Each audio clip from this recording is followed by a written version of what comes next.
What started you off in the music industry? Honestly, it was my grandmother. She gave me, for some unknown reason, a transistor radio for my 6th birthday. And I had no interest in having a transistor radio. My parents never told her to buy a transistor radio. I never said anything about a transistor radio, but there it was.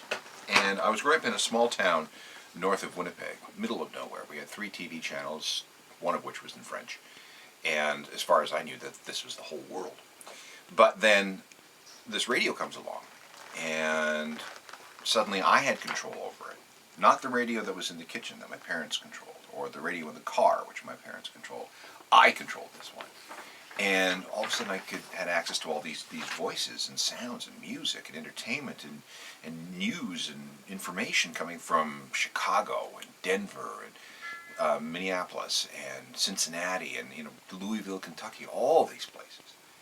And I thought, wow, this is really kind of cool. I would kind of like to be on the other side of the speaker maybe one day. And I sort of always had that in the back of my mind until I got through university, when I finally made it happen.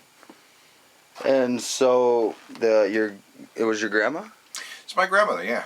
And so she picked up the transistor radio, and you hearing the radio stations and all the different music sparked. Well, there was another thing too. There was I would listen to my radio all the time for music. There were 3 top 40 radio stations in Winnipeg at the time, and there was lots to listen to in the 70s. This is actually late 60s, early 70s.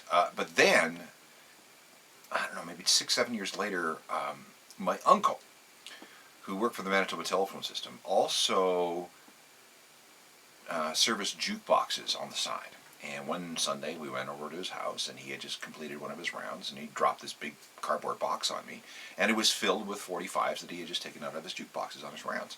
So that became the basis of my record collection. And because I wasn't much of I wasn't any kind of an athlete in school. I certainly wasn't very cool in school.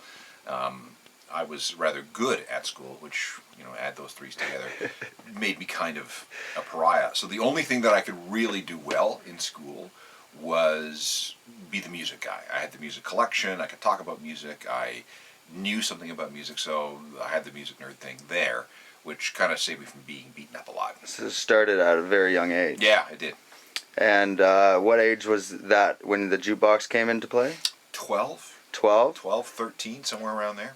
Okay, and then somewhere along your career, you were a tape editor? I wasn't a tape editor. I did take, when I was in university, I did take a course in old school recording engineering. Okay. And we're talking 24-inch 2-track tape recording engineering. Yeah. And when you mixed it down to 2-track, and you had edits, it was with a blade and with a China marker and with splicing tape. And I was really good at that, which is something a skill that carried me through the first 15 years of radio. Yeah. No, longer than that. Almost 20 years. Really? Yeah, because we didn't go digital for a lot of stuff in the radio business until the late 90s. It was you were in the radio business when the tape you were doing the tape editing and stuff. Yeah. Oh, okay. I thought maybe you were working on the side for some record label or something like that. No. So radio industry the whole way. Yeah, the whole thing. Yeah. Oh, okay. Okay. From 1981 until today. And then after all of that, after you graduated and you were in the radio, and where did it progress from there? Is there any point in time where you were thinking that this might not be a career, or what? Yeah, every once in a while, though, there comes a point in your life where you think, this is what I really want to do. Am I really happy doing this? Yeah. And you have to be careful, because is it just how you're feeling because of recent events, or is it something that's been building up over quite some time?